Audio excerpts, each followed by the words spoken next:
Hello guys, this is CP and welcome to my channel that is knowledge Sultan. इस video में मैं बताऊंगा how to find a perfect number. तो लेकिन मेरा आपसे रिक्वेस्ट है, अगर आपने मेरे पिछले वाला वीडियो नहीं देखे तो डिस्क्रिप्शन बॉक्स में उसका लिंक मैंने डाल दिया है, एक बार उसको जाकर एक बार देख लीजिए, उसके बाद इस वीडियो को देखिए so that you will understand very clearly. तो शुरू करता हूँ विदाउट वेस्टिंग योर टाइम आज के वीडियो परफेक्ट नंबर।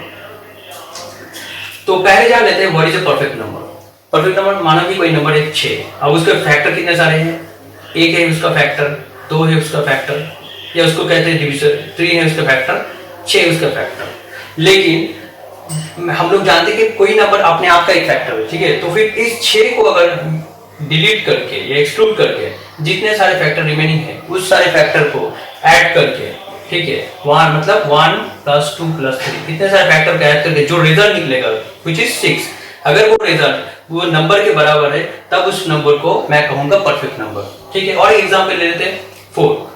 अब 4 के कितने सारे फैक्टर है?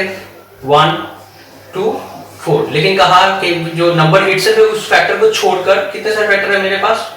2 फैक्टर है, 1 और 2। उसको ऐड कीजिए, ऐड करने के बाद रिजल्ट कितना आ रहा है? 3 आ रहा है। क्या 3 4 के बराबर में नहीं है? रिजल्ट अगर नंबर के बराबर ना हो तो उस नंबर को परफेक्ट नंबर नहीं कहेंगे हम लोग, तो ये परफेक्ट नंबर नहीं है, ठीक है। और एक नंबर ले लेते हैं जैसे कि 9। अब 9 के कितने सारे फैक्टर है? 1 है, 3 है और 9 है। लेकिन इस 9 को छोड़कर अगर मैं इस डिविजन को 1 + 3 ऐड करूं तो मुझे रिजल्ट कितना मिल रहा है? 4 मिल रहा है। और ये 4 9 के बराबर नहीं है, तो मतलब this is not the perfect number. So ये है कॉन्सेप्ट मेरा परफेक्ट नंबर का। तो फिर मेरा पॉइंट क्या है? मेरा पॉइंट मुझे फाइंड आउट करना है, मतलब first you find the number of factors of a given number, then you will add these factors and check whether this result is equal to your number itself or not, ठीक है। तो पहले जान लेते हैं फैक्टर कैसे निकालते हैं। फैक्टर के लिए मुझे एक ऑपरेटर की जरूरत है, उसको कहते हैं module operator which gives you the remainder। मतलब मानो कि कोई नंबर है 4, अभी मैं चेक कर रहा हूँ 4 का फैक्टर 2 है या नहीं है। कैसे टेस्ट करूँ? 4 को मॉड्यूलो 2 करूंगा, ठीक है। तो क्या मिल रहा है मुझे? 4 को 2 से डिवाइड करो तो 2 2 = 4 और रिमाइंडर क्या आ रहा है? 0। इसको कहते हैं हम लोग रिमाइंडर, ठीक है। जब रिमाइंडर मुझे 0 आ जाए तब मैं कहूंगा this number is a factor of 4 या this number is division of 4, ठीक है। अगर कोई नंबर मानो कि 4 का फैक्टर, अभी मैं कुछ ट्राई कर रहा हूं कि 4 फैक्टर 3 है या नहीं है, तो फिर कैसे टेस्ट करूं? 4 को 3 से डिवाइड करो, 3 को 4 से डिवाइड करो, करने के बाद मुझे क्या मिल रहा है? 1 मिल रहा है फैक्टर, ठीक है। तो 1 मिलने के बाद मतलब ये क्या है? 0 नहीं आ रहा है, तो मतलब मैं नहीं कह सकता हूं ये मेरा फैक्टर है। तो फिर this 3 is not a factor of 4, ठीक है। इस तरीके से मैं फैक्टर निकालूंगा। तो फिर अगर मैं कहूं 4 रिमाइंडर 1 तो क्या आ रहा है मेरा? रिमाइंडर 0। लेकिन अगर मैं कहूं 4 रिमाइंडर 2 तो क्या आ रहा है मेरा? रिमाइंडर 0, ठीक है। अगर 4 रिमाइंडर 3 तो कितना आ रहा है मेरा? रिमाइंडर 0। या अगर 4 रिमाइंडर 1, लेकिन 4 रिमाइंडर अगर 4 करूं तो मुझे कितना रिमाइंडर आ रहा है? 0, ठीक है। ऐसे हम लोग फैक्टर निकालते हैं, ठीक है। और क्या और तो फिर this is the concept of finding out the factors.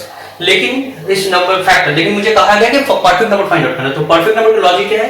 अगर कोई नंबर दिया जाए, मान के कोई नंबर है 5, ठीक है।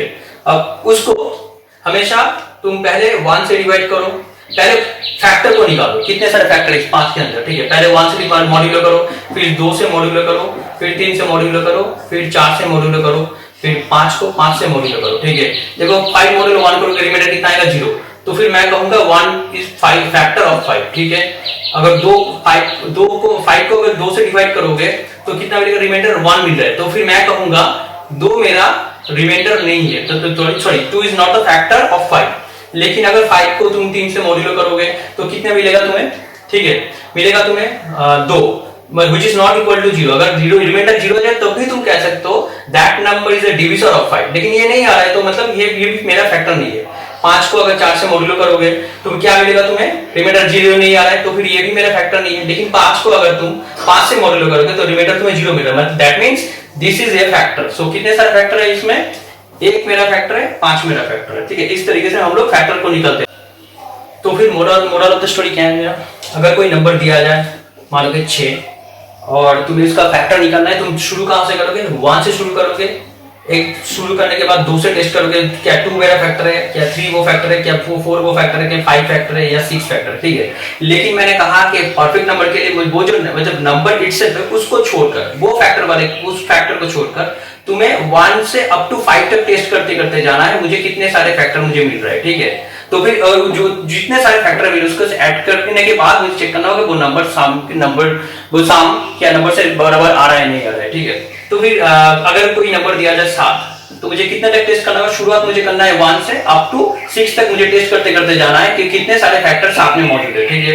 अगर कोई नंबर दिया जाए 12, तो मुझे कहां से शुरू करना है? 1 से शुरू करना है, लेकिन खत्म कहां करना है? 11 तक, क्योंकि मैंने कहा वो 12 तक नहीं पहुंचना है, 12 से पहले तक पहुंचना है, मतलब 11 तक उसके कितने सारे फैक्टर है टॉप 12 के, ठीक है। तो मुझे फाइंड आउट करना है इस तरीके से। तो फिर देखो मैं सेम टास्क को बार-बार रिपीट कर रहा हूं, मतलब 1 के बाद 2 से टेस्ट करो, 2 के बाद 3 से 3 से, दैट्स अ रिक्वायर्ड लूप, ठीक है।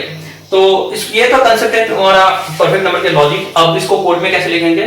तो शुरुआत में मुझे कितने सारे वेरिएबल चाहिए पहले पकड़ लेते हैं। मैं परफेक्ट नंबर के लिए मुझे चेक करना है, कोई नंबर मुझे चाहिए, तो मैंने इनपुट n लिए और मैंने कहा कि मतलब उसको जो जितने सारे फैक्टर मुझे निकालना पड़ रहा है वो सारे फैक्टर को मुझे एक जगह पर ऐड करना है, उसको ऐड करने के बाद कहीं पर स्टोर करना है। तो इसलिए मुझे एक वेरिएबल चाहिए सम, और उसको मैंने 0 पकड़ा। क्यों बता रहा हूं, लेकिन और क्या चाहिए, क्योंकि तुम ये पर यहाँ पर लूप के कांसेप्ट को यूज करो तो you need a counter variable that's why I have written integer i। उसके बाद नंबर को आप इनपुट ले लीजिए। अब लेने के बाद मेरे लूप को कहां से कहां तक घुमाना होगा, मैंने चेक करना है कि 1 से स्टार्ट करना है। अगर कोई नंबर n है तो मुझे n-1 तक घुमाना होगा। अगर कोई नंबर 5 है तो 1 से 4 तक, अगर कोई 6 है तो 1 से 5 तक, अगर कोई नंबर n है तो मुझे 1 से n-1 तक लूप को घुमाना है, ठीक है। और हर बार तुम्हें एक एक करके इंक्रीमेंट करना है। क्यों? क्योंकि एक के बाद तुम्हें टेस्ट करोगे 2 मेरा फैक्टर है, 2 अगर फिर टेस्ट कर फेल हुआ तो 3 मेरा फैक्टर है, ऐसे करते करते मुझे जाना है। इसलिए दैट्स व्हाई रिटन i++, ठीक है।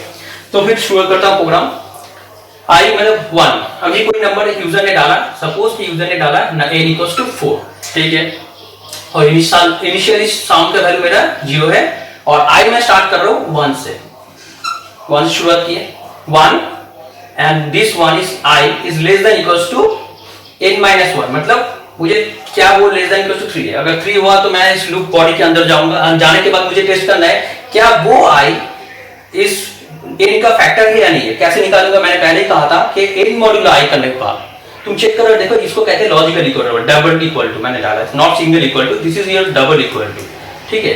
डबल इक्वल टू मतलब अगर कोई नंबर यहाँ पर n मॉड्यूलो i करने के बाद जो रिजल्ट आ रहा है क्या वो 0 का बराबर है या नहीं है। अगर 0 के बराबर हो जाए तो मैं कहूंगा वो i is the divisor of the number n, ठीक है। तब मैं उस i को सम के सामने ऐड करूंगा। तो फिर अगर नंबर, तो मैं शुरू कहां से कर रहा हूं? i = 1। अभी मैं चेक कर रहा हूं कि ये जो i है, मतलब ये जो i1 है, क्या 1 4 का डिवीजन है या नहीं है। तो कैसे चेक कर रहा हूं कि लिखा हूं मैंने यहाँ पर 4 मॉड्यूलो 1, क्या वो जो रिमाइंडर है क्या रिमाइंडर 0 के बराबर है। अगर 0 मिले, मतलब रिमाइंडर क्या 0 आ रहा है, अगर 0 मिल रहा है तभी मैं कहूंगा कि 1 is a factor of 4 and that is 1 has to be added your sum. मतलब तो फिर अगर ये कंडीशन सही हो रहा है, क्योंकि 4 मॉड्यूलो 1 करोगे तो तुम्हें क्या मिलेगा? रिमाइंडर 0, और ये 0 = 0 के बराबर आ रहा है, तो it's a true condition. When it is gets true, मतलब तब तुम क्या करोगे? सम के साथ उस i को ऐड कर रहे हो, मतलब तो फिर क्या कर रहे हो तुम? सम = इनिशियल वैल्यू सम का है मेरा 0, उसके साथ i को ऐड करो, वो वाला i जो वाला मेरा परफेक्ट डिवीजर है, ठीक है, दैट मींस 1। तो फिर क्या हुआ? सम का वैल्यू 1 हो चुका है। अभी फिर से लूप को घुमाओ, अभी नया वाला i कितना है? 2 है, and again check the condition whether 2 is less than equals to 3, condition again satisfied. फिर लूप पे जाओ, अब चेक करो क्या 2 मेरा n का फैक्टर है या नहीं है, मतलब क्या वो 2 4 का फैक्टर है या नहीं है। तो फिर क्या लिखोगे यहाँ पर कि 4 मॉड्यूलो 2 क्या मेरा 0 आ रहा है या नहीं आ रहा है। देखो 4 मॉड्यूलो 2 करोगे हमेशा रिमाइंडर 0 मिलेगा, और that 0 is equal to the result itself, ठीक है। यहाँ पर 0 = 0 है, कंडीशन सेटिस्फाई हुआ, तब तुम क्या करोगे? इस सम के साथ फिर से वो वाला i को ऐड करोगे। अब क्या होगा? सम का वैल्यू अभी अपडेट हम वैल्यू है सम का 1, तो 1 के साथ अभी क्या ऐड करोगे? तो इस i को ऐड करोगे, मतलब 2 ऐड हो जाएगा, तो कितना मिलेगा? 3, ठीक। अभी फिर से i को बढ़ाओ, i को बढ़ाओगे तो क्या मिलेगा? i = 3, again which is less than 3 less than equals to 3, condition again satisfied होने के बाद अभी चेक करो क्या 3 मेरा 4 का फैक्टर है या नहीं। कैसे टेस्ट करोगे?